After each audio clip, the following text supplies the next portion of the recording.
Bueno, hola a todos, muy buenas tardes. Es un placer de nuevo acompañarlos y estar con ustedes desde cualquier momento en el que se encuentren, ojalá desde casa, que se estén cuidando. Para la Biblioteca Pública Piloto de Medellín, especialmente para el Museo Cámara de Maravillas, es un honor hoy contar con la presencia de un amigo. eh, y darle la entrada como a esta charla que veníamos programando hace un tiempo y que eh, nos ha dado lugar y hemos tenido pues como diferentes momentos, lugares y espacios para conversar sobre los orígenes de las memorias y las tradiciones antioqueñas, ¿cierto? Es una invitación que nos hace la Biblioteca Pública Piloto, decía hace un segundo, el Museo Cámara de Maravillas. En esta franja que vamos a compartir hoy, que nos vamos a ver, esa franja se llama Historias, Memorias y Fotografías y fue creada con el propósito de que nos acerquemos a la historia, al patrimonio, de que no veamos la historia del patrimonio como algo intocable. Es algo que nos compete a todos, es algo que construimos todos y que tenemos en la Biblioteca Pública Piloto cantidades impresionantes de soportes y de archivos que nos van a permitir encontrarnos con lo que eran nuestros ancestros y de pronto encontrar la historia de nuestras familias allí, ¿cierto? Entonces, sin dar como más preámbulo, hoy damos la bienvenida a esta charla. Hoy nos acompaña Daniel Ramírez Mejía. Daniel es comunicador de la Universidad Católica Luis Amigo, con énfasis en comunicación, educación y ciberlenguajes, y es máster en innovación y miembro correspondiente de la Academia Antioqueña de Historia. Además, debo agregar que Daniel es un gran amigo, es un allegado, Made in Biblioteca Pública Piloto de Medellín, y con quien he tenido la oportunidad de coincidir pues, en diferentes espacios laborales, con una orientación pues, cultural. Nos hemos tomado algunos cafés hablando del tema. ¿Cómo estás, Dani? Dene, un gusto estar acompañándote en esta oportunidad, un gusto estar conectados con una comunidad virtual cercana a nuestra biblioteca pública piloto, que es un segundo hogar y es una academia para muchos de los antioqueños y los colombianos. Entonces, qué grato poder vernos, esta vez desde la virtualidad, y esta vez no solo compartir el café, sino poder conversar de estas historias con quienes nos acompañan. Bueno, Dani, antes de que empecemos, yo quiero agradecer como varias personas, quizá no me tiene listado muchas otras, pero quiero agradecerle a todo el equipo técnico, a Mario Escobar, a Carlos Andrés Montoya, que siempre están en los controles técnicos y en la gestión de espacios de la biblioteca, a un personaje muy especial, Sara Llerena, que siempre está como en la gestión de las redes sociales, Paula Rendón, en toda la parte de agenda cultural, a Carlos Salazar y a Don Repollo, que son ahí los duros del diseño y la ilustración. Y un saludo muy, muy, muy especial a todo el equipo de la Biblioteca Pública Piloto del área patrimonial, especialmente pues, a Patricia Año, cariñosamente le llamamos Pato, y a María Joven, que siempre han estado pues, como al frente de toda la información. A ellos un Dios les pague y bueno, gracias a todos ellos se puede dar este espacio.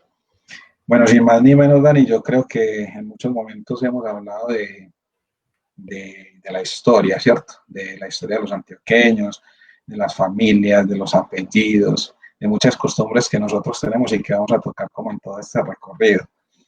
Vamos a empezar como con esa génesis del pueblo antioqueño, ¿cierto? Hablemos un poquito de esos antepasados antioqueños y si bien entendemos que Antioquia se configura jurídicamente alrededor de 1813 con Juan del Corral, pero hay muchas cosas antes de esto, ¿cierto? La aparición de don Jorge Robledo en 1541, un poco cómo comienza esta historia, mientras voy poniendo la presentación. Claro que sí, qué gusto de nuevo, como decimos, poder conversar, poder consentirnos como en casa, con toda la familia de la Biblioteca Pública Piloto, lugar que aprecio y quiero mucho. Y qué gusto las personas que nos acompañen, que esta vez no solo seamos de Neighbor y yo tomando un buen café y hablando de estos temas, sino que podamos compartirlo con ustedes. Y bueno, para hablar en la casa, empecemos con un personaje de la casa.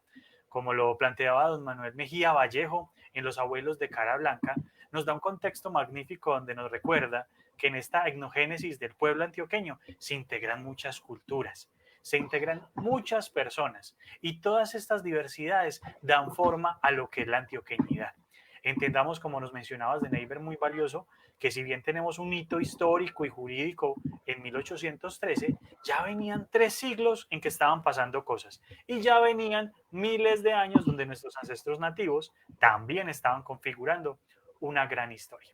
Entonces, hitos que debemos tener en cuenta para el contexto de nuestra región y ubicarnos también en nuestro país es en 1492, cuando tenemos la llegada de las primeras migraciones españolas, la llegada de los españoles, el encuentro de dos mundos con nuestros ancestros nativos y posterior la llegada de los ancestros africanos. Entonces ya tenemos como actores que se integran en esta historia y vamos a entender cómo empieza esa migración, vamos a entender quiénes eran esas personas y vamos a entender quiénes son las personas que configuran todo esto. Debemos entender que cuando hablamos de Antioquia hay 3 factores principales. Tal como lo definía don Neighbor desde Meta, el factor étnico. También tenemos un segundo factor y es que cuando Sí. tenemos costumbres y costumbres y costumbres se convierten en tradiciones. Entonces esas tradiciones se integran a algo más que es el contexto. ¿Qué nos pasó? Aquí hay un determinismo geográfico, es difícil habitar esta región, es difícil obtener los recursos para la vida, entonces todas estas necesidades nos han obligado a adaptarnos al territorio. Hay algo muy particular, en estos tiempos hablamos de reinventarse, hablamos de innovación. Creamos que podemos creer que es algo semántico. La innovación ha estado en toda nuestra historia porque desde que empezamos hemos tenido que mirar nuevas formas de hacer las cosas. Entonces, cuando entendemos los personajes de nuestra historia, entendemos que en 1492 llegan los españoles y se encuentran con los ancestros nativos. Tenemos que Antioquia se empieza a configurar a partir de esa expansión entre 1500 y 1540, y como lo mencionas muy bien de Neighbor, en 1541 es cuando entra don Jorge Robledo Ortiz y empieza una gran historia. Empieza una gran historia porque venían precisamente de la ciudad madre, de Santa Fe de Antioquia. Y ahorita creo que podemos tener en esta conversación todo lo que llega, porque debemos recordar que las personas cargamos con una maleta cultural. Ahí tenemos costumbres, tradiciones y formas de ver el mundo. Entonces creo que es muy apropiado que empecemos con ese contexto de entender que venimos de muchas migraciones, que tenemos múltiples ancestros, porque con frecuencia solo estamos pendientes de uno o de otro. Entonces el ejercicio de reconocimiento histórico y patrimonial es mirar, bueno, cuáles son esos ancestros y qué nos queda de ellos. Muy bien, Dani. Y bueno, eso se suma como muchas cosas, ¿cierto? Digamos, y ahorita se me olvidaba mencionarlo, que en la agenda de ciudad, estamos hablando este año en varios eventos de ciudad de las diásporas, de todas esas migraciones precisamente, y que es un tema que se ha tratado en los eventos del libro, en Fiesta del Libro, y esta no va a ser la excepción, ¿cierto? En agosto estamos hablando de la antioqueñidad y entendemos que cuando empiezan a llegar, cuando se dan como todas esas migraciones, empiezan a llegar personas y culturas de todo tipo, ¿cierto? Escuchamos con frecuencia sobre las migraciones españolas, sobre los árabes, sobre los judíos y gitanos que llegaron, pero también escuchamos sobre los africanos, ¿cierto? Y ese, digamos que ese encuentro, ese choque cultural que se da entre los que llegan, esos migrantes, y con los nativos que ya tienen pues como un reconocimiento del territorio y los que pertenecen acá. Entonces, explícanos un poquito cómo se configura eso o cómo, cuáles fueron esos primeros migrantes en llegar a nuestras tierras. Claro que sí. Es relevante tener en cuenta entonces que todos estos personajes y todas estas historias empiezan a conectarse. Entonces ya es cuando tenemos un abanico de posibilidades de personajes y de momentos históricos. Como sabemos, la historia es como una calle larga y en esa calle tienen lugar unos sucesos. Empecemos por recordar, por ejemplo, unos inicios que nos configuran cómo son las personas que llegan, cómo se da la posterior colonización, por ejemplo, con una obra como la de Pearson, James Pearson, que la podemos encontrar en nuestra sala Antioquia, con los relatos de don Manuel Uribe Ángel, o en obras como de cómo se formó la nación colombiana de don Luis López de Mesa. Ahí entendemos qué es esa riqueza que integra nuestros pueblos. Entender que Colombia se configura como un país de regiones con unas características diversas que la enriquecen, porque cada pueblo y grupo humano tiene un valor agregado. Entendamos entonces que en un primer lugar tenemos a nuestros ancestros nativos. Nuestros ancestros nativos hace miles de años estaban acá. Tenemos dos grandes familias que podemos clasificar en el territorio nacional. Pongamos los caribes y pongamos los chipchas. Los chipchas tenían más una conexión lingüística. Y en el territorio antioqueño y del Viejo Caldas podíamos encontrar a los caribes, que con frecuencia se recuerdan porque eran de carácter guerrero. Se les llamaba caribes por tener la sangre caliente, como lo referenciaban cronistas como Sardela. Tenemos entonces que estos nativos que habitaron acá, tenemos en nuestro Valle de Aburrá y en Antioquia poblaciones como Nutaves, Catíos, Tamíes, y estos a la vez lindaban con pueblos, por ejemplo, como los Quimbayas, que están en la entrada del eje cafetero. Tenemos pueblos también como los Chocóes, de donde recibe el nombre Chocó. Entonces miremos que aquí ya habían unos pueblos nativos con una carga cultural y una historia muy interesante. Luego llegan nuestros ancestros españoles. Tenemos ancestros de Asturias, norte de España, de Galicia, al sur, donde salían los barcos, Cataluña. Tenemos de una cantidad de zonas de España donde nos llegan muchas tradiciones, empezando por, como lo llamaba también otro gran amigo y digamos miembro de esta familia de la biblioteca, es don el poeta Jaime Jaramillo Escobar, que nos lo menciona en el Cantar en Español, un poema muy bello que nos recuerda precisamente nuestro castellano, cuál es su origen, y precisamente nuestro castellano del que se nutren nuestros libros, nuestras colecciones bibliográficas y patrimoniales. Como mencionaba Irving en la obra Los libros del conquistador, ¿cómo empiezan a llegar esos libros con esas personas? ¿Cómo llegan esas tradiciones? También recordemos que España fue ocupada, a España llegaron otras personas como fueron los romanos, fueron los godos y también los árabes. Los árabes estuvieron 700 años en España. Entonces, cuando llegan los españoles acá, ya también traían una tradición. Por eso tenemos palabras como alfiler, alforja, alpargata, almojábana, jarra. Todas estas palabras tienen un origen lingüístico árabe. Entonces miremos cómo esas tradiciones y esos personajes nutren no solo lo que somos como personas, como sociedad, nuestras costumbres y dialectos. También a esto se suman unos personajes que marcan también una diáspora, que son las poblaciones semitas o judías, que también llegan con otras tradiciones y con un sincretismo en el que las tradiciones judías se adaptan. Hay personas que tienden a decir que no, que todo el mundo viene de judíos. No, tenemos muchos grupos humanos, entre esos están los judíos, precisamente por rastreos históricos y también por marcadores genéticos en laboratorio, encontramos que efectivamente sí hay un remanente sefardí, pero que no es toda la población. Entendemos también que llegan poblaciones como los rom, la población gitana, que tiene distintos asentamientos y es una población flotante, lo que la hace un poco más difícil de rastrear, pero de ellos nos llegan muchos agüeros, nos llegan tradiciones, la quiromancia, la lectura de la mano, los amuletos y la creencia en algo que es una figura persa que llegó con ellos, y es la creencia en los magos o adivinos.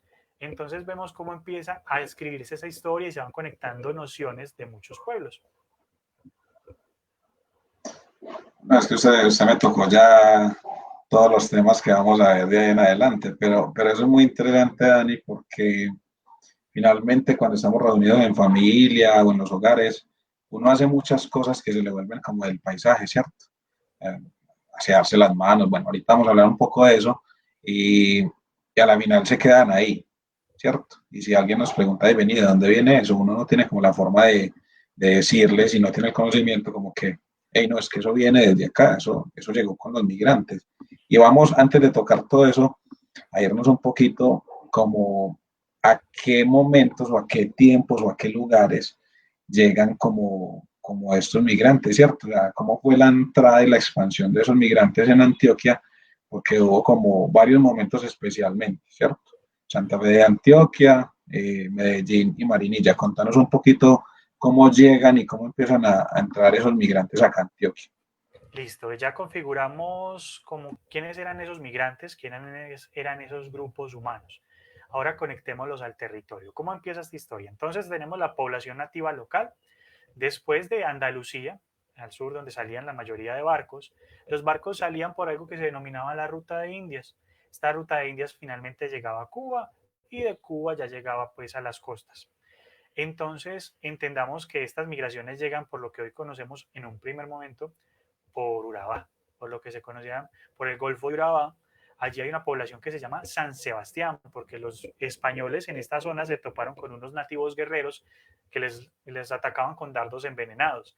Entonces, como muestran los cronistas, los españoles se encomendaban a San Sebastián para salvarse de estos dardos. De ahí viene el nombre de San Sebastián de Urabá. Entonces, de ahí empieza una línea, un camino que llega hasta el Valle de Aburrá, que denominaríamos la ruta del Darién. Esta ruta del Darién es la que conecta los caminos de herradura, pero también caminos nativos, porque muchos de los caminos nativos no eran de fácil tránsito. Recordemos que no es lo mismo una ruta por la que pasa una persona por la ruta por donde queremos meter un caballo. Son distintos los tipos y la geografía es difícil. Entonces vemos y entendemos cómo llegan a estos territorios. Se configura la ciudad madre, Santa Fe de Antioquia, que tuvo varias fundaciones y varios lugares. Esta población empieza, desde allí se inicia algo que podemos entender como el efecto fundador. El efecto fundador no es más que lo que conocemos como la colonización. La colonización hace referencia a que tú llegas con tu familia, te instalas en un lugar y luego posterior mandas una encomienda a otra familia a que vaya colonizando otros territorios. Entonces el efecto fundador en Antioquia entra por Santa Fe, Antioquia y particularmente por Río Negro. Entonces desde allí se empiezan a fundar los pueblos que conocemos. Estos son rutas y muy largas. Una cosa es que nosotros estemos aquí hablando de los caminos de los arrieros. Otra cosa, jornadas de días y semanas caminando por rutas difíciles, por una geografía muy difícil para llegar de un territorio a otro. Una vez que se termina con lo que conocemos como Antioquia, empieza precisamente toda la expedición del viejo Caldas, que inician las primeras salían desde Envigado. Entonces vemos cómo se va llegando a los territorios, cómo las personas llegan, y no solo llegan personas, sino que llegan muchas costumbres y tradiciones que creo que ahorita podemos mirar un poco. Un académico, don Elmer Pinilla, nos habla muy particular que la conquista de América fue una profesión de alto riesgo.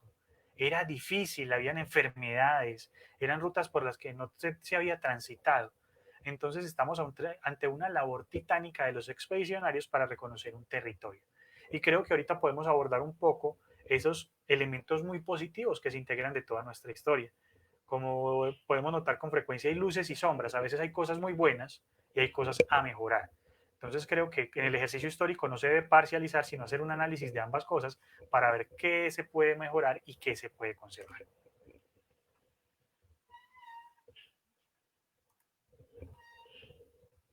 Hermano, bueno, te digamos que hablamos de San Sebastián de Urabá, hablamos de Marinilla, bueno, de Marinilla no tanto, hablamos un poquito de Santa Fe de Antioquia y cómo se empieza como a expandir toda esa cultura y esa diversidad etnográfica, ¿cierto? Pero hay un dato, y muchos me lo preguntan, y cuando estamos en la biblioteca se acercan muchos, y muchos conocidos y nos dicen, hey, vení, Denner, ¿será que si es verdad que el primer asentamiento español grande, grande, grande, se dio donde ahorita es el Parque de Belén? Entonces dice, sí, claro, sí fue. Entonces, Ese, cuando uno va a relacionar y a contar eso, pues se queda un poco corta en la bibliografía. Contanos un poco cómo podemos consultar eso y qué tan cierto es eso. claro que sí, bueno, estás muy bien con todo este contexto y efectivamente, por allá en 1541 se empieza a configurar la historia de nuestro Valle de Aburrá con la entrada del mariscal don Jorge Robledo y sus tropas. Creemos que no, que los españoles militares, no, venían zapateros, venían carpinteros, venían cocineros, venían sastres con algunos caballos.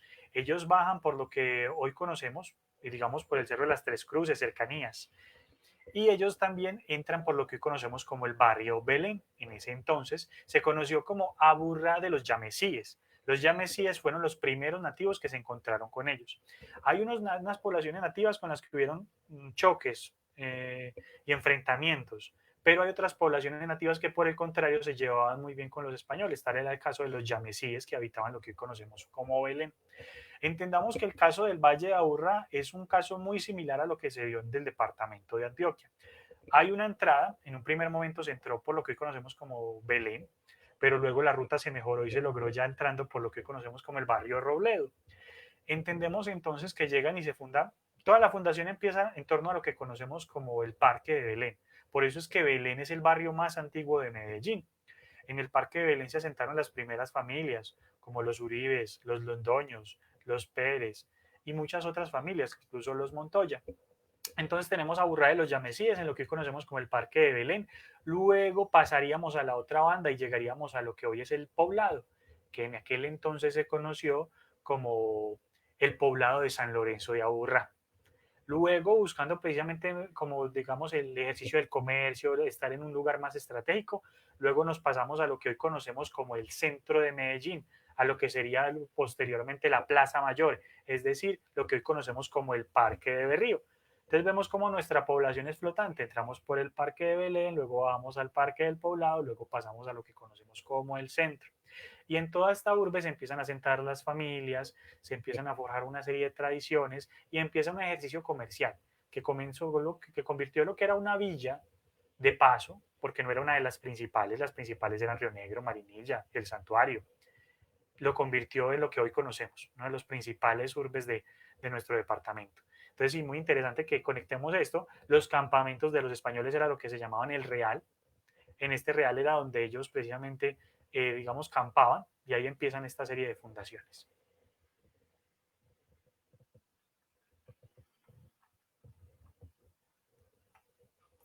Bueno, te puedo mencionar, creo que estás ahí en este momento conectando. Te cuento que tú mucho de esto lo podemos verificar efectivamente en obras o en artículos como los del maestro don Germán Suárez Escudero, una persona que ha condensado gran cantidad de información en estas investigaciones. O cuando miramos, por ejemplo, las crónicas de Sardela o de Cieza de León, vamos a encontrar también esto. O unas crónicas muy juiciosas que son las del padre Francisco Frías. El padre Francisco fue el primer sacerdote que tuvo el Valle de Aburrá y él andaba mucho Sí. con Robledo y nos dejó documentados mucho de esto que estamos compartiendo en este momento. Sí, claro, que precisamente muchos documentos de lo que tenemos, de lo que hay también en la academia, son de presbíteros, padres, curas, que tenían esa posibilidad de investigar y que a través de la Iglesia Católica empezaron a resguardar un poco como toda esa información, como toda esa cultura, como todas esas tradiciones, empezar a escribirlas y almacenarlas para ser consultadas pues posteriormente, ¿cierto? Que es lo que hacemos actualmente en nuestras labores. Y nos permite tener como un contexto mucho más amplio de la historia de nuestro pueblo.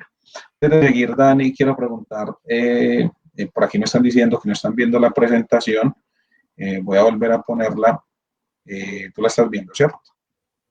Yo aquí en este momento no la estoy... Ok. La voy a poner porque, pregunto por la presentación porque allí estamos pasando algunas imágenes que pertenecen a la Biblioteca Pública Piloto, que hacen parte de diferentes fondos del archivo fotográfico, uno de los archivos más grandes en todo el mundo, podríamos decir que el segundo más grande de toda Latinoamérica y uno de los más representativos o el más representativo de Colombia, que almacena alrededor de, bueno, ya vamos casi en los 2 millones, en 1.900.000 aproximadamente. Estamos trabajando, ingresando un inventario ahorita que nos va a permitir llegar como a los 2 millones pasaditas. Una labor ardua que encabeza nuestra querida compañera y le mando un saludo a Jacqueline García, quien también ha contribuido pues con esta presentación. Me dicen y me hablan por el chat si se ven los archivos. Voy a reiniciar la presentación y seguimos conversando. ¿Listo? Claro que sí. Pues a ver, ya hablamos de esa llegada, de esa ruta del Darién, ¿cierto? Hablamos y mencionabas ahorita que es que cuando vienen los migrantes, no llegan ellos. Ahí sí, llegamos, listo, ahí terminó todo, no. Cuando llegan los migrantes, cuando somos migrantes, llegamos con una maleta cargada de cultura, una maleta cargada de costumbres, de tradiciones y de memoria. Por eso mismo, y por las relaciones que se dan pues como con los nativos en ese momento, se adoptan algunas tradiciones que converjan con las que ellos ya traían y a la misma vez nos permitan como crear una nueva cultura, ¿cierto? Es básicamente, no es que simplemente vamos a coger la cultura y las tradiciones con las que ellos llegaban, con las costumbres y ya, no, sino que empezamos a darle forma como a eso hasta crear nuestra propia cultura. Entonces, digamos que, y yo creo que una característica de Antioquia y el suroeste, por ejemplo, son los apellidos, ¿cierto? Que podemos comentar eh, en muchas cosas, y eso podría ser un tema larguísimo, pero ¿qué podemos hablar, qué podemos saber sobre estos apellidos? Porque el apellido es como ese nombre de la familia. Entonces, cuando llegan esos migrantes, claro, llegan con toda esa carga cultural, pero llegan con unos apellidos, con esa carga familiar. ¿Cómo se configura esto, Dani? ¿Cómo podemos saber un poquito más de los apellidos? Claro que sí. Bueno, nuestros apellidos, más que un complemento del nombre, es parte de nuestra historia y es interesante que si conocemos la historia de nuestro país, la historia universal, qué tan rico que también conozcamos nuestra historia familiar. Con frecuencia suelo decirlo, como decían los abuelos, la tarea empieza por casa. Entonces, qué grato comenzar por casa, por reconocer nuestras familias y por reconocer esa historia. Vamos a encontrar luces y sombras, cosas muy buenas y cosas a mejorar, pero es el ejercicio al que estamos llamados como sociedad. En nuestra querida Sala Antioquia de la Biblioteca Pública Piloto encontramos unas colecciones magníficas sobre todo este tema de la onomástica, sobre la heráldica, sobre la genealogía, que nos estudia precisamente esa parentela, esa historia familiar que conectó y que conecta a Antioquia y a Colombia. Entendamos, como lo decías, que los apellidos son el nombre de nuestra familia, son un nombre que ha pasado por generaciones y que no tuvo su origen acá. Tenemos apellidos que tienen siglos y que cada uno nos cuenta una historia. Rápidamente podemos mencionar que entre las colecciones de la Sala Antioquia encontramos documentos y escritos de don Luis Álvaro Gallo, encontramos de don Raúl Aguilar Rodas y del gran Gabriel Arango Mejía, que nos deja una obra hermosa como es Genealogía de Antioquia y Caldas. Estas obras nos dan cuenta de cuáles son esos apellidos que configuran la región, cuál es el origen de esas personas y en muchos casos sus oficios. Rápidamente, para un contexto de quienes nos acompañan, recordemos que los apellidos son el nombre de la familia y tienen distintos tipos. Los apellidos están en función del fundador de la familia. Cuando hablamos de apellidos que terminan en EZ, quiere decir hijo de. Entonces, González, hijo de Gonzalo, Fernández, hijo de Fernando, Hernández, hijo de Hernando. Entendemos pues que los apellidos de quienes fundan la familia. Hay apellidos de oficio, como el apellido Herrera, que viene de los herreros, el apellido Correa y Zapata, que vienen de las personas que trabajaban con cueros, y apellidos como el Casas, de los constructores. Entonces vemos cómo se configuran estos apellidos. Por eso es que es tan particular que en Antioquia los apellidos han marcado un hito y una conexión familiar y al territorio. También tenemos apellidos de título, como el apellido Duque, Márquez, Barón, Caballero, o apellidos descriptivos que describen al fundador, largo, corto, blanco, rubio, pardo, que pardo hacía referencia a una persona morena, o prieto, que hacía referencia a una persona delgada. Entonces vemos estos apellidos como van tejiendo esta historia y por eso los abuelos tenían tan claro el tema de los apellidos, porque nos decían cuál era la familia, de dónde llegaban y muchas veces cuál era su oficio. Entonces, sin duda, los apellidos hacen parte de esta historia y en cada zona, región, subregión y en cada pueblo encontraremos unas familias. Es como si vamos a San Cristóbal y encontraremos con frecuencia algunos Pérez, Castrillón, Cano o unas familias tan tradicionales como las Paniagua. Entonces vemos cómo cada asentamiento en cada territorio nos daba cuenta de la presencia de una comunidad y de cómo se integran. Vale mencionar también algo que encontramos en los archivos de prensa y en los archivos de nuestra sala Antioquia, y es, por ejemplo, las series del Mundo. El Mundo sacó una serie sobre los apellidos muy genial en 1979. La encontramos en este momento en la sala Antioquia. Y entre 2004 y 2005, el periódico El Colombiano también sacó otra serie maravillosa, que era semanal, donde cada semana sale un apellido con su escudo y la historia. Eso es, digamos que es un tema ya muy amplio, como lo mencionaba ahorita, porque ya ahí nos metemos con el tema de la heráldica, ¿cierto? El tema de los escudos, la simbología que representa, de dónde viene, si se mantiene. Pero vamos a sacar un espaciecito y voy a ir leyendo varios comentarios porque por aquí hay unas preguntas muy interesantes. Al final, pues vamos a tratar de resolverlas todas. Pero preguntan mucho, por ejemplo, de dónde vienen apellidos, por ejemplo, como Durango, por ejemplo, como Cataño. Me han preguntado ya acá en el chat y por el interno también. Y ahorita de pronto si tenemos un espaciecito, Daniel, le vamos a preguntar a algunos y si tiene la posibilidad, pues nos va a ir contando un poco. ¿Listo? Claro que sí. Aquí tengo otra pantalla, entonces voy mirando el chat y vamos también para que conversemos. Bueno, Dani, entonces, digamos que llegan esos apellidos, listo. Llegan culturas, llegan tradiciones, llegan algunos comportamientos que pueden ser extraños para los nativos, para todos, sí, pero hay que decirlo también que muchos nativos eh, acogieron de buena forma esas tradiciones, esas costumbres, y otros que definitivamente decidieron luchar contra eso y no permitieron impregnarse o dejarse pues llevar de esa nueva cultura. Pero resulta, sucede y acontece que es que cuando llega toda esta maleta cultural, llegan elementos que no existían en nuestras tierras, llegan elementos que en ningún momento habían nacido en la tierra de acá, llega comida, llegaron alimentos y llegaron, no sé, estoy hablando cosas como el arroz, de pronto la Ajá. arveja, el garbanzo, contanos un poquito de más o menos qué alimentos llegaron y qué trajeron ellos.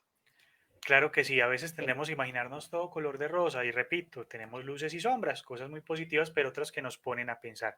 La ingesta alimenticia de nuestras poblaciones nativas a veces era deficiente, incluso más cuando, por ejemplo, las de Cundinamarca, que estaban basadas en el maíz, no tenían un aporte con los nutrientes que requieren las poblaciones. Entonces, recordemos que no todo está configurado como lo sería. Podemos avanzar en la presentación o en algunas imágenes de apoyo que tenemos y recordemos que si bien hay unos frutos o elementos locales, estamos hablando de la piña o del cacao, del tamarindo, del maíz, el caucho o el tabaco que fue tan apetecido, o el aguacate que lo confundían con peras, que son locales, esos son nuestros y están aquí desde hace siglos, pero también llega mucho de afuera, es decir, nos llegan las lentejas, todo lo que conocemos como las coles, la lechuga, el repollo, eh, también nos llegan los limones, nos llegan las naranjas, La nos cebada. llegan los frutos secos, las pasas,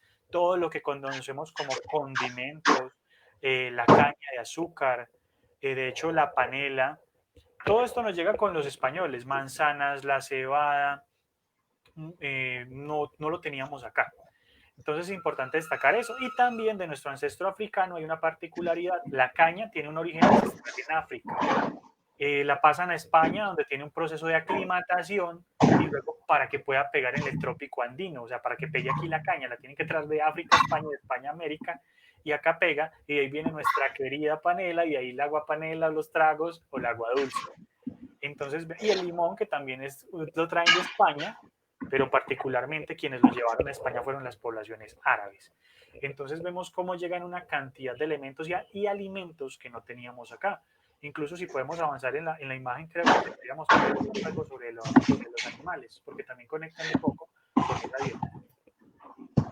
Sí, sí, y Dani, antes de pasar a lo de las mascotas, es muy de nosotros decir, vea este pues, es más paisa que la arepa. Ahora, la arepa sí es paisa.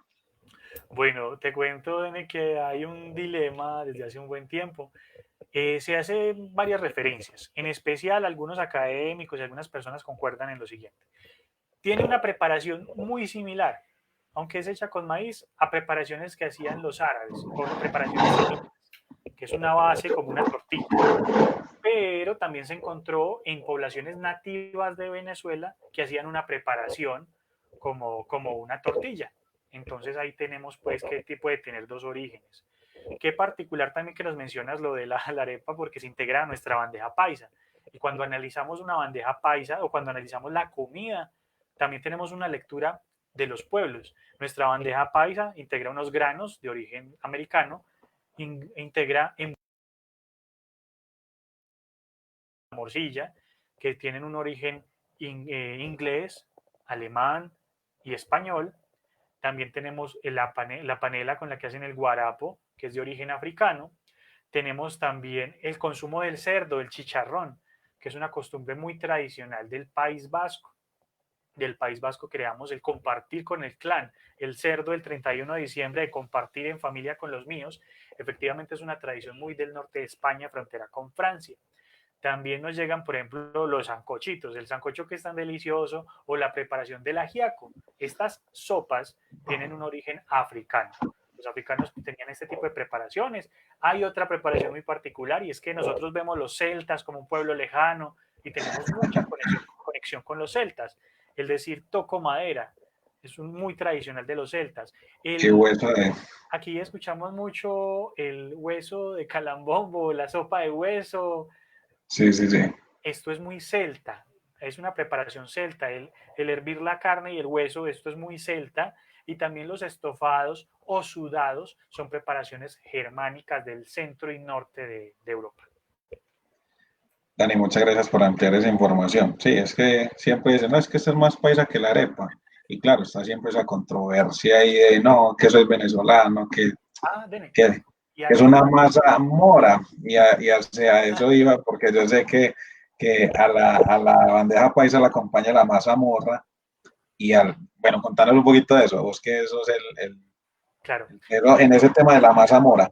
En España había una preparación que se llamaba la masa mora, la masa de los moros, es decir, de los árabes. Y era una preparación que se hacía como un guiso que se hacía en los barcos con la legumbre disponible. Particularmente esta preparación llega a México y se empieza a hacer con maíz. Y cuando llega a Antioquia le agregamos la leche. Entonces, como aquí había tanto ascendencia de los vascos, que todo lo pronuncian mucho con la R, de ahí apellidos como Echeverri, Chavarriaga, Echavarría, o palabras como pichurria, coscorria, entonces ya que la masa mora se convierte en la masa morra. Y particularmente también la acompañamos con algo muy rico que es el bocadillo. El bocadillo viene de una preparación española que es el dulce de membrillo. El membrillo los españoles no lo encontraron acá. Entonces lo más similar era la guayaba. Entonces vamos a hacer el dulce de membrillo pero con guayaba y logrando el bocadillo. Rápidamente también que me hiciste acordar de estos alimentos que nos conectan con esa historia. Tradicionalmente nuestras queridas hojuelas, estas hojuelas o orejuelas son preparaciones árabes, que lo que se denominaban como dulces de sartén que llevan los árabes a España. Luego llegan los puñuelos, eran piezas que se amasaban con el puño, de ahí puñuelo que luego se convertiría en el buñuelo. Es una preparación romana que nos llega. Y también la tradicional natilla. La natilla hace referencia, es un postre similar a la nata, por eso natilla, que era hecho en conventos medievales porque era de bajo costo. Entonces vemos preparaciones que consideramos tan tradicionales como tienen un origen en otras tierras. Excelente, excelente, Dani. Ahora sí vamos a pasar al tema de las mascotas. Llegaron muchos tipos de mascotas y hasta donde entiendo acá no existían ni gatos ni perros. Eso es algo que trajeron nuestros amigos ibéricos y nuestros ancestros españoles, ¿sí o no? Exactamente, a veces pensamos que todo ya estaba acá y nos imaginamos pues un mundo como configurado como lo conocemos y no, muchas cosas son muy nuevas. Si bien en los Andes encontrábamos llamas y alpacas, esos eran como los animalitos más grandes que encontrábamos pues de que fueran digamos utilizados para tracción y transporte, pensemos que con los españoles llegan muchos de los animales que conocemos, llega el ganado, llegan las vacas, por ende llega la leche, por ende llega el quesito, llegan los cerdos, llegan las gallinas, llegan los burros, llegan las palomas, llegan los gatos y los perros. Aquí no habían. Entonces pensemos cómo particularmente con esta migración llegan. Hay una crónica muy particular, no recuerdo puntualmente, pero cuando se narra la entrada por Santa Fe de Antioquia, nos cuentan cuando traen y venden el primer cerdo. Yo me traigo un cerdo caminando desde España y por barco y yo no soy capaz de comer. Eso ya se vuelve parte de la familia. Y pensemos que en particular era un animalito que llegaba desde España. Entonces pensemos cómo se integran muchos animales a esa lo que valió.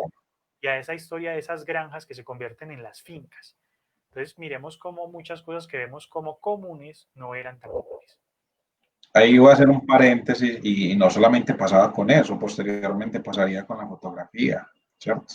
Que esto después, cuando podamos tener una normalidad y podamos hacer presencia en el Museo de Cámara de Maravillas, y están cordialmente invitados, vamos a encontrar una cantidad de elementos de fotografía, y me refiero a esto es porque cómo hace ese tránsito y cómo es ese viaje, cómo es ese proceso logístico de traer las cosas acá, y los elevados costos, o sea, cualquiera no podía traer cosas. Entonces, vos mandas a traer un marrano, le vas a poner un precio, no sé, 4 millones actuales, por ahí, 2, 3 millones, para vos comértelo.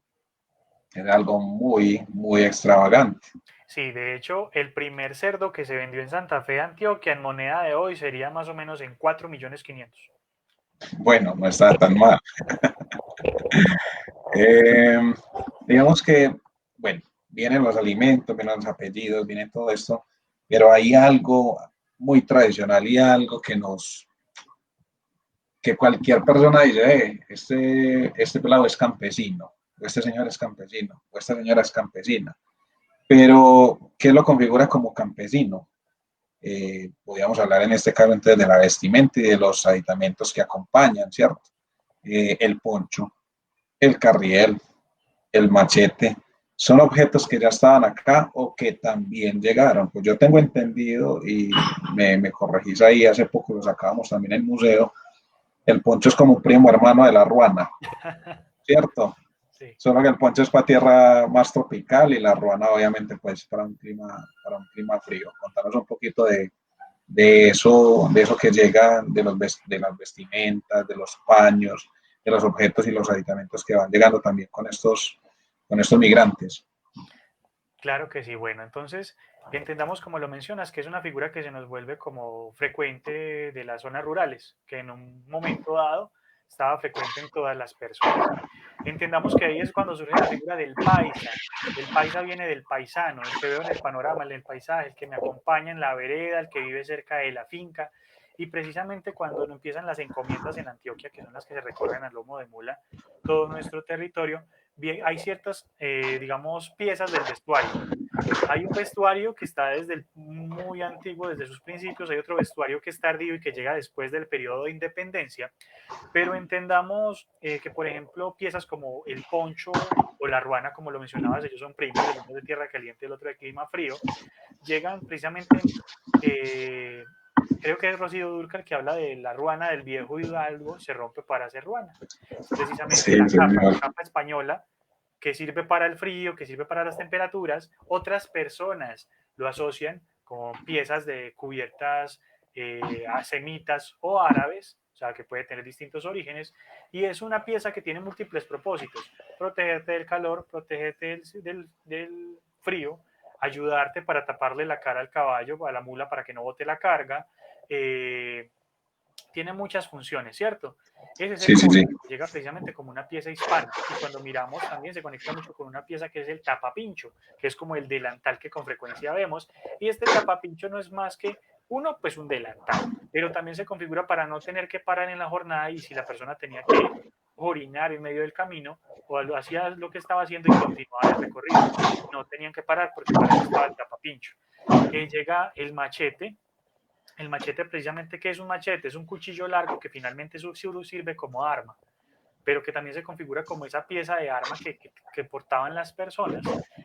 Tenemos pues como las alpargatas, tenemos el sombrero que se configura en Aguadas Caldas, ahí conocemos el sombrero aguadeño, que es donde se empiezan, digamos, a elaborar este tipo de sombreros. Pero entonces toda esta vestimenta, en una oportunidad hice un ejercicio con un amigo español, a quien saludo y quizás está en esta transmisión, Juan Moreno. Con él mirábamos los atuendos de vestimenta de distintas zonas de España, de Extremadura, de Asturias, de Galicia, y encontramos muy particular que el traje típico en Antioquia y en muchas zonas del país es muy similar a los trajes típicos del norte de España, muy similares a los del País Vasco, muy similares a los de Asturias, y ya bajando muy similares a los de Castilla y León. Entonces vemos como el origen ancestral de esos trajes, y como venían españoles de todas partes, nuestros trajes típicos traen como un poquito de cada zona de España. Y también, como les contamos, esa parte de vestuario árabe, porque recordemos que la península tuvo esa ocupación musulmana por muchos años. Entonces vemos cómo se configuran estos atuendos. En un periodo ya más tardío ya llegaría la figura de lo que conocemos como el carriel, que también Ajá. Adriana recientemente nos compartía información sobre esto, que es el carriel, el carga todo, que era un bolsito que servía para cargar de todo, y era el que traían los británicos cuando iban a hacer las exploraciones mineras, y ellos decían carriel. Entonces el campesino, el carriel. Entonces vemos cómo se configura esta pieza con la que con frecuencia andamos. El carriol. Voy a adicionar unas cositas ahí, Dani, Claro, y que se encuentran almacenadas en diferentes bibliografías de la Biblioteca Pública Piloto, en libros de William Bermeo Cruz Bermeo, como Grandeza, Vestido de Ostentación, bueno, tenemos una cantidad de bibliografía que aquí no vamos a pasar todavía, pero que la invitación es a que nos consulten a través de las redes sociales y que se metan a nuestro catálogo en línea y busquen ahí. Y son tres cosas puntuales. Lo primero es el carriol, cuando hay esa migración, por supuesto, laboral de ingleses, irlandeses, a trabajar en las minas de oro, acá es que llega, se carga todo, ¿cierto? Eh, Otro tema súper interesante es el tema del poncho y de la ruana, de ahorita te lo mencionaba, porque ese tapa pincho tiene un origen muy francés y lo utilizaban las mujeres para, para adelante, ni mejor dicho, era un trapo de la cocina, pero ellas lo utilizaban para absolutamente todo, para lo que uno utiliza el trapo de la cocina, para limpiar la cocina, y ese trapo aparece por allá en el lavadero. Ese tapapincho se configura en primera instancia como Rouen, como el paño que viene de la ciudad de Rouen de Francia, y de ahí viene el nombre de Ruana, y de ahí muta a poncho, ¿cierto? Bueno, bueno, un saludito también hablando del carril a Isabel, nuestra compañera de la biblioteca piloto. Aquí hago una cuñita que tiene un emprendimiento muy interesante con hierros, algo relacionado con el carril. Y le damos un saludito por acá. Daniel, también te saluda Beto de la biblioteca, y pregunta un poco el tema del fiambre, que no lo olvidemos, esa comidita en hoja, que claro que también sí. es muy común todavía y muy común en los paseos. Claro que sí, un fuerte abrazo a Beto y a quienes nos acompañan, tanto de la biblioteca y quienes nos acompañan desde sus hogares. Sí, un saludo muy especial a Adolfo Correa, a Aristizar Quintero, que por acá también está conectado, Elizabeth Ramírez, y a quienes nos están compartiendo pues, estos comentarios. Claro que sí, no olvidemos el fiambre tan tradicional, que es precisamente una forma portable de nuestra bandeja paisa. Recordemos que uno de los principales motores de nuestra expansión, economía, colonización, fueron las encomiendas. Estas encomiendas eran viajes que podían durar horas, días y semanas. En estos periodos y en estas jornadas largas, las distancias se medían con tabacos, cuántos tabacos me fumo de tal lugar a tal lugar, y de esta manera entre arrieros hacían un patrón de medida de cuánto podían tardar a una distancia. En esto se hizo muy frecuente, como ve Zapata, que es una de las personas del fiambre, y es como tenemos todas las comidas en un solo envuelto.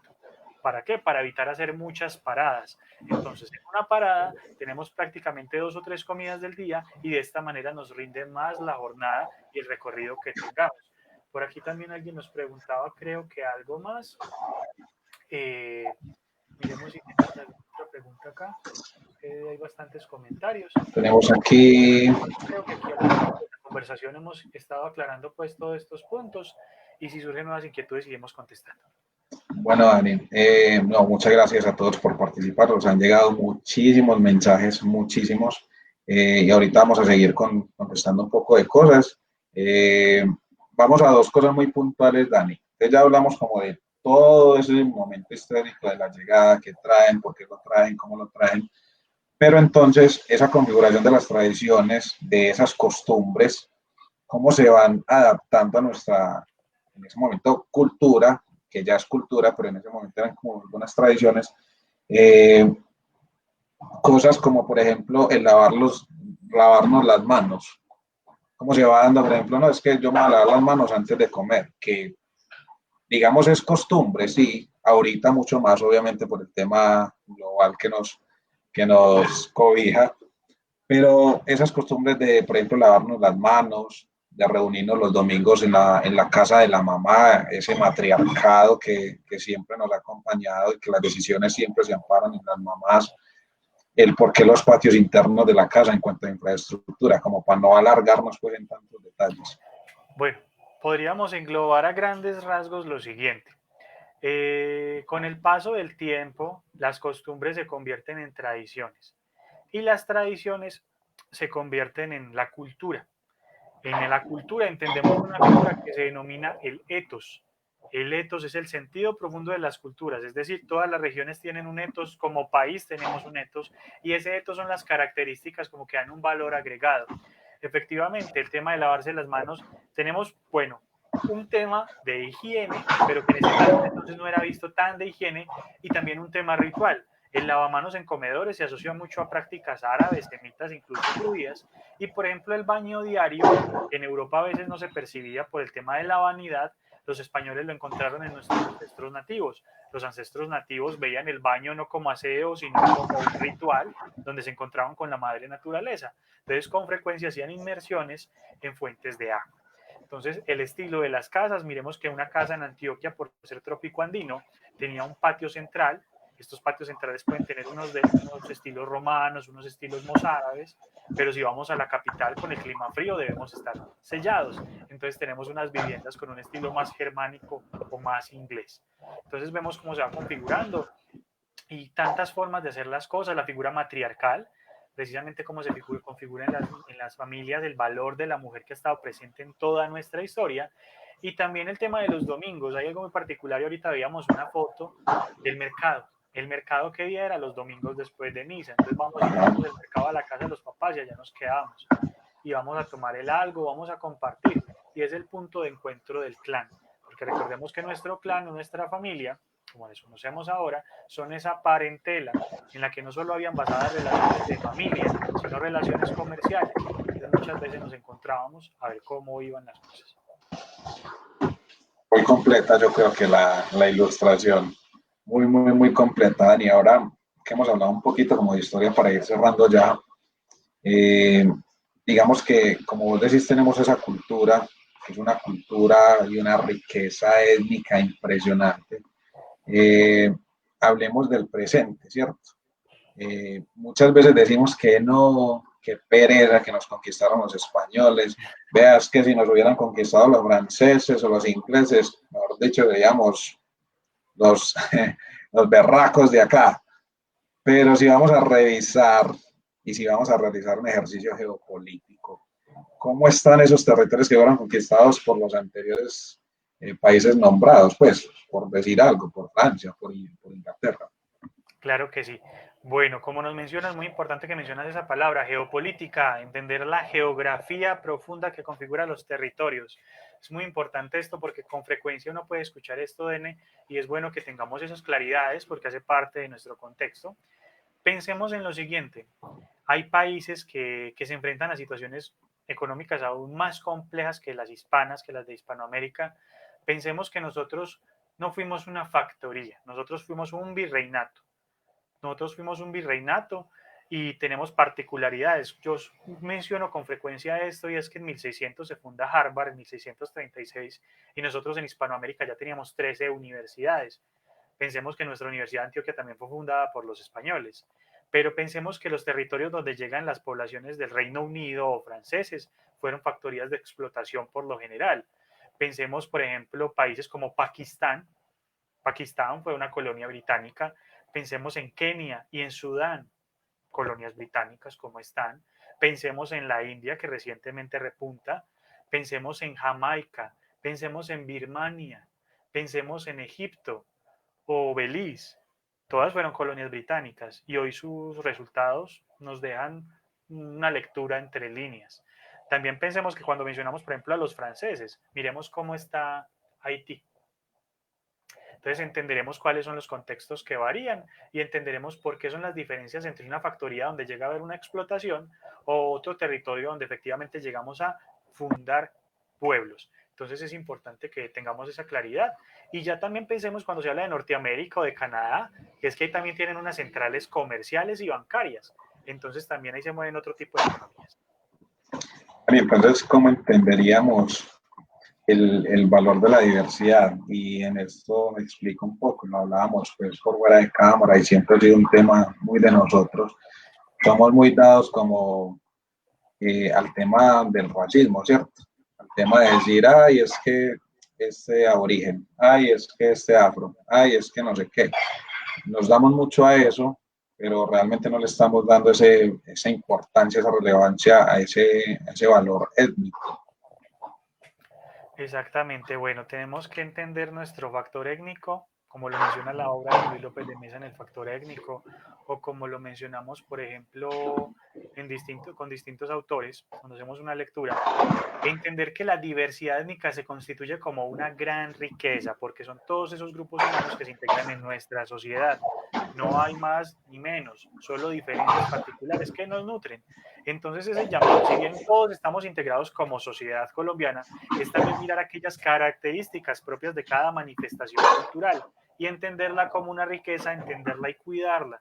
Es decir, que la herencia nativa se cuide, se sienta un orgullo precisamente de esa herencia ancestral, también de los ancestros africanos, que las poblaciones afro se sientan orgullosas de sus raíces africanas, de su historia, de sus tradiciones. En las lenguas zulúes de los pueblos africanos, de nosotros tenemos una influencia de África, de Ghana, Guinea, Benín y Nigeria, de un pueblo muy particular guerrero que eran los zulúes. Ellos usan un término que es el Ubuntu, que hace referencia a la lealtad. Entonces, qué rico que las poblaciones afro sean leales a sus tradiciones ancestrales africanas y se sientan muy orgullosos de eso. De igual forma, pues nosotros también tenemos una herencia criolla española, entonces también es reconocer todos esos aspectos positivos y ese legado que conservamos. De hecho, vi en el chat que alguien nos preguntaba por qué el acento antioqueño tiene como esa particularidad. Resulta que nosotros los antioqueños, para hacer el paréntesis, para contestar por acá, hablamos como se hablaba en España hace 400 años. Por eso el siseo. Ah, María, pues entonces resulta que los españoles llegan acá y aquí se aísla este acento que tenemos y nosotros hablamos como se hablaba en Castilla, en León, en Aragón, hace 400 años, de ahí el acento. Mientras que si vamos a la costa, encontramos un acento más de Andalucía, más andaluz, más habla rápido. Entonces se van configurando precisamente esos acentos de cada parte del territorio. Entonces eso es como lo que nutre. Entonces a grandes rasgos entender la diversidad como una riqueza y que cada uno como sociedad, pero también como individuos, nos sintamos orgullosos de nuestras raíces y preservemos esa diversidad. Dani, ya para cerrar, hermano, y de antemano te agradezco muchísimo por aceptar la invitación. Para nosotros, como siempre, va a ser un placer tenerte en la biblioteca. Sos más que un usuario, sos un amigo, un compañero, un hermano, y es muy rico tener esta posibilidad de compartir todos estos conocimientos. Te agradezco por eso. Y quiero cerrar con algo, y es que, ¿cómo es el tema de las costumbres y las tradiciones con este tema de la pandemia en estos últimos tiempos, no solamente este año? ¿Crees que todo esto se ha modificado, que esto se ha perdido? ¿Cómo hacia dónde vamos con todo este tema de esa configuración de trabajo de la identidad antioqueña? Bueno, pensemos como pensaban nuestros ancestros, la colonización es de alto riesgo y llevamos acá muchos siglos. Hemos superado muchos obstáculos como pueblo y aún estamos. Entonces, ¿el llamado cuál es? El llamado es precisamente a identificar, utilizar nuestras tradiciones, nuestra historia, nuestro patrimonio como una escuela de pensamiento que nos permita apoyarnos en hombros de nuestros mayores para proyectarnos a futuro. No es la historia como nostalgia, sino es entender nuestros ancestros, cómo vivieron y cómo sortearon situaciones muy difíciles y salieron adelante. Ahora nosotros como sociedad estamos enfrentando otro momento histórico, ya no estamos leyendo la historia, la estamos viviendo.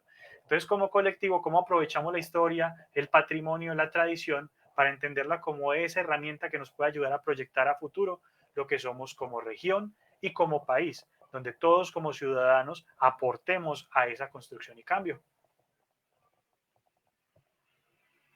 Más claro no puede ser, ¿sí o no? Bueno, de nuevo agradezco muchísimo, te agradezco muchísimo a vos.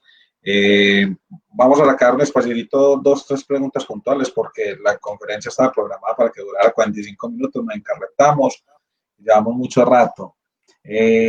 Muchas gracias a todos por conectarse, a Humberto, a Jaque, un gran abrazo, te manda muchos saludos, Daniel Ramírez Mejía, muchas gracias por compartir tanto conocimiento, saludos de María Eugenia, Blanca Gudelo, felicitaciones, una información muy enriquecedora, clara y definida. Aristizábal Quintero, gracias. Nos está preguntando por acá cómo hacemos para saber más de los apellidos. Si querés dar la referencia, y yo también doy una referencia de la parte de Biblioteca Pública Piloto. Claro, rápidamente. Por aquí vi que nos preguntaban, por ejemplo, por los Aristizábal y los Quintero. Los Aristizábal es del País Vasco, donde llegan muchas de nuestras tradiciones. Recordemos que el País Vasco es al norte de España, de ahí vienen apellidos como Echeverri, Chavarría, Chavarriaga, Osorio, Arismendi, y hace referencia pues a una población del País Vasco, que Aristizábal traduce señor de los robles, y Quintero eran las personas que tenían como oficio la administración de una quinta de tierra. Para esto, la invitación a visitar la sala Antioquia y también pueden profundizar en YouTube en Historias con Daniel Ramírez. Ahí pueden encontrar todo el contexto de los apellidos y de muchos de nuestros orígenes. Así que muy bienvenidos. Bueno, yo también complemento un poco ahí. Como Daniel dice, en la sala Antioquia podemos encontrar gran información, pero no nos olvidemos de la página web de la Biblioteca Pública Piloto. En la parte de catálogos, catálogo en línea, podemos buscar por genealogías o apellidos y vamos a encontrar una colección generosa donde van a ir contando un poco de todo esto. Además, tenemos un compañero especialista en la construcción de los árboles genealógicos, que es Gabriel Jaime Vanegas, y con él se hacen algunos talleres y se ayuda un poco y se orienta a cómo buscar toda esa información para configurar y para encontrar como la historia de nuestras familias. Entonces, la invitación es a que siempre nos sigan en las redes sociales. Ahí estamos publicando toda la información de los talleres, de las conferencias como estas que acabamos de tener y las fotos de algunas de las que pasamos en la presentación. La pueden buscar también en ese enlace que dice catálogos en línea, pero en la parte que dice BPP Digital. Es un buscador patrimonial y ahí se van a encontrar con muchísimas fotografías de la ciudad de Medellín, con documentos, con historietas, con algunas caricaturas. Ahí va a estar toda la información. De nuevo, Dani, muchas gracias. Muchos saludos en casa, por favor, síganse cuidando. No olvidemos que debemos usar pues, el tapabocas, que debemos cuidarnos todos para que ese cuidado se extienda a nuestros círculos sociales, ¿cierto? Y que tratemos de estar lo más pronto posible, gracias a todo esto, en una nueva normalidad. Entonces, muchísimas gracias a los amigos de la historia fotográfica de Medellín, a don Roberto Pérez, que también hace un trabajo de divulgación y difusión patrimonial muy interesante a través de las redes sociales. Y de nuevo a los compañeros del equipo de la Biblioteca Pública Piloto, María Escobar, Carlos André Montoya, Sara Llerena, bueno, Jackie y todos los que nos acompañaron con Felipe Restrepo, un Dios les pague. Muchísimas gracias por acompañarnos, un abrazo y nos vemos pronto. Hasta luego. Gracias, Dani. Con todo el gusto que se me.